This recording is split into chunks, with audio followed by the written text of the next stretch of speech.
Salve, salve, galerinha! Chegamos a ela, exatamente a última questão de história da prova de humanas de 2011, questão de número 43, uma questão que teve 47% de acerto, uma questão de nível considerado baixo, apesar de mais da metade dos candidatos terem errado essa questão, mas a complexidade dela não é uma complexidade muito alta, o que prova que você, garotinho, você que está nos assistindo agora, pode muito bem gabaritar essa prova, desde que você una três grandes ferramentas: estratégia, conteúdo e, é claro, sorte. Pô, Paulo, mas sorte? Lógico. No entanto, não adianta ter sorte se você não tiver estratégia e conteúdo, né, meu caro? Não adianta ter só estratégia se você não tiver conteúdo, tem que ter os três. Bom, sem mais enrolações, vamos lá olhar essa questãozinha. A questão 43 traz uma imagem, galera, ó, uma imagenzinha. Deixa eu ajeitar a câmera aqui para ficar bem bonitinho para vocês agora. Ela traz uma imagem. Trazendo uma imagem, você sabe o que tem que fazer, né? Nessa altura do campeonato, garotinho, veio imagem, tem que passar um X. Exatamente, tem que passar um X para a leitura da imagem ficar mais adequada, né? Aqui você vai olhar a referência, é uma charge, e se é uma charge, ela contém um caráter de crítica irônica.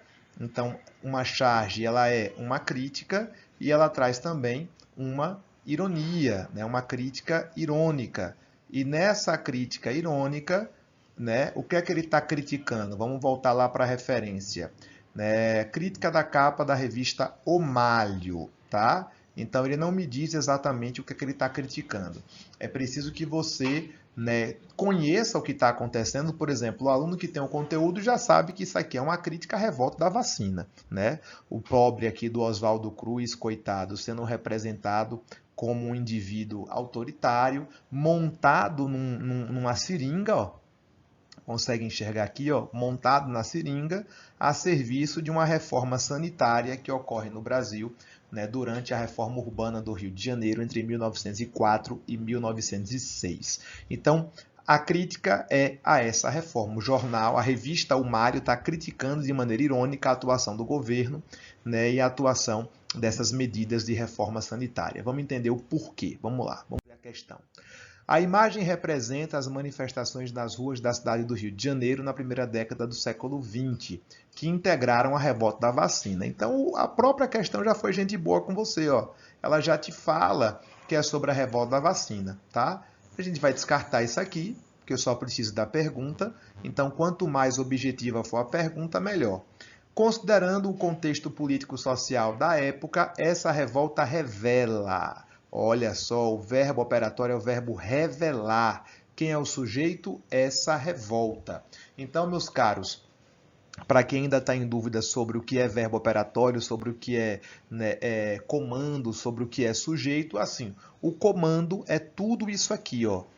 Verbo operatório é o verbo que faz a pergunta. Ele pode vir aqui ou ele pode estar nas alternativas. Se o verbo operatório não tiver aqui no comando, certamente ele estará nas alternativas. Então, vamos imaginar que a questão não tivesse o verbo operatório aqui no comando. Como é que seria a pergunta?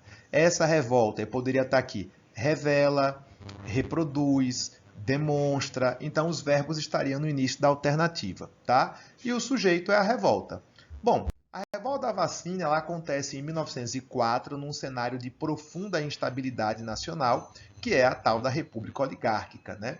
E essa instabilidade não era necessariamente uma instabilidade política, porque o Brasil, naquela altura do campeonato, através da política dos governadores, da articulação entre São Paulo e Minas, já tinha conseguido manter um certo equilíbrio após as agitações ocorridas no governo de Prudente de Moraes. Estou me referindo à Guerra de Canudos, estou me referindo à Revolução Federalista Gaúcha. E aí, nesse momento, que é o momento em que o Rodrigues Alves estava na presidência, politicamente falando, o Brasil estava até relativamente tranquilo, né? As grandes revoltas tinham sido encerradas e o Rodrigues Alves gozava de uma grande condição econômica proveniente do café e também da borracha. No entanto, essas medidas, essa situação econômica não era refletida para a população. Por quê? Porque no governo anterior ao governo do Rodrigues Alves, o presidente Campos Salles fez um acordo para a renegociação da dívida externa brasileira, conhecido como Funding-Loan. E o Funding-Loan exigia que o Brasil adotasse uma política de austeridade. Ah, Paulo, mas o que é austeridade? Corte de gastos. Então, o Brasil adota uma política de corte de gastos que vai necessariamente incidir na população. Não é à toa que as pessoas viviam naquela época em péssimas condições de vida, porque havia baixíssimo investimento público em saneamento, em infraestrutura. Para piorar, além de ter uma política de austeridade, o governo adotou o aumento de impostos, o que provocou um alto custo de vida, obrigando pessoas a irem viver em vilas e cortiços, que são casarões com péssima infraestrutura, com grande quantidade de pessoas vivendo em péssimas condições de higiene, o que torna um ambiente favorável para a proliferação de doenças. E aí, o governo republicano, que deveria ter o mínimo de sensibilidade, simplesmente ignorou tudo isso e, aproveitando a reforma do Porto do Rio de Janeiro, Rodrigues Alves e o prefeito Pereira Passos decidiram promover uma grande reforma urbana para modernizar o Rio e torná-lo ali uma grande capital, né, do Brasil, fazer com que o Rio, né, se tornasse uma grande capital da América do Sul, ao lado de Buenos Aires e Montevidéu, cidades que naquela altura já eram bastante modernas quando comparadas ao Rio de Janeiro.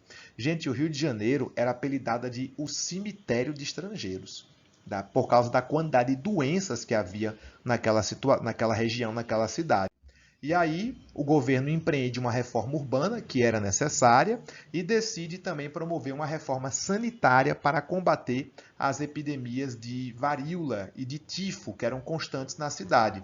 Só que, ao invés do governo promover uma política de reforma que incluísse a população, ele simplesmente adotou uma postura que nós chamamos de bota abaixo. Eles saíram demolindo os cortiços, destruindo os lugares onde as pessoas moravam, sem dar a elas alternativas de vida, sem dar a elas moradia popular, por exemplo. E para piorar, eles ainda instituíram, sem fazer a mínima conscientização, uma vacinação obrigatória contra a varíola. Então o povo está faminto, o povo está doente, o povo está sem ter lugar para viver e ainda vai ser obrigado a tomar uma vacina da qual ele não conhece e, consequentemente, o povo vai acabar se sentindo violado, agredido e até humilhado. O resultado não poderia ser outro, meus caros. Ainda que a reforma urbana do Rio de Janeiro tenha trazido melhorias no centro do Rio de Janeiro, ela foi vista como algo extremamente autoritário por parte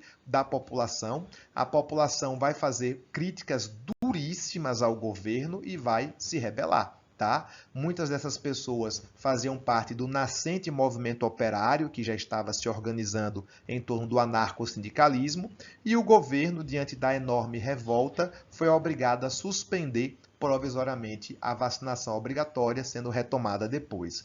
De todo modo, o governo se aproveita da política de repressão para perseguir e reprimir lideranças populares, principalmente os indivíduos que eram de origem estrangeira. A Lei Adolfo Gordo, ela vai se valer da deportação de estrangeiros daqui do Brasil que estivessem envolvidos em organizações populares, em organizações sindicais. E o motivo não era outro a não ser desmantelar as organizações anarcossindicalistas. Então, essa questão, pessoal, ela pode abordar desde a revolta da vacina, propriamente dito, que é o que eu acredito que ela vai fazer, como também ela pode abordar elementos relacionados à política repressora do Estado, que criminalizava as camadas populares e perseguia qualquer tipo de organização. Bom, vamos lá. Essa revolta revela a insatisfação da população com os benefícios de uma modernização urbana autoritária, sim. A consciência da população pobre sobre a necessidade de vacinação, não, porque o povo não foi conscientizado. Inclusive, muitas pessoas se sentiam violentadas pela vacinação obrigatória, uma vez que os agentes de saúde eles seguravam o corpo das pessoas para receber a vacina. É muito agressivo, né? A revolta revela A garantia do processo democrático instaurado com a República, não, a República era altamente autoritária, a gente já discutiu isso em outras questões. A primeira experiência de democracia na República Brasileira é durante a República Liberal e que foi sabotada com um golpe civil-militar. A revolta revela o planejamento do governo republicano na área da saúde. Não houve planejamento. O governo simplesmente quis impor uma vacinação obrigatória. E essa revolta revela o apoio ao governo republicano. Não, pelo contrário, é uma reação. Tá? Observe que todas as vezes que eu vou responder as alternativas, eu volto a ler a pergunta. Por isso que é importante você reduzir a pergunta ao máximo possível para ficar só o fino do fino, o miolo da pergunta e tornar assim a sua resposta mais facilmente alcançada, beleza? A resposta, galera, é a letra A, beleza? Essa revolta revela a insatisfação da população. E é isso, nós temos agora toda a prova de 2011 comentada para vocês. Eu espero que vocês tenham gostado. Eu sou o professor Paulo Teles, esse é o canal Mais História e aguardem que já já nós temos mais vídeos de outras provas do Enem e de outras provas de vestibulares para vocês. Forte abraço, tchau, tchau.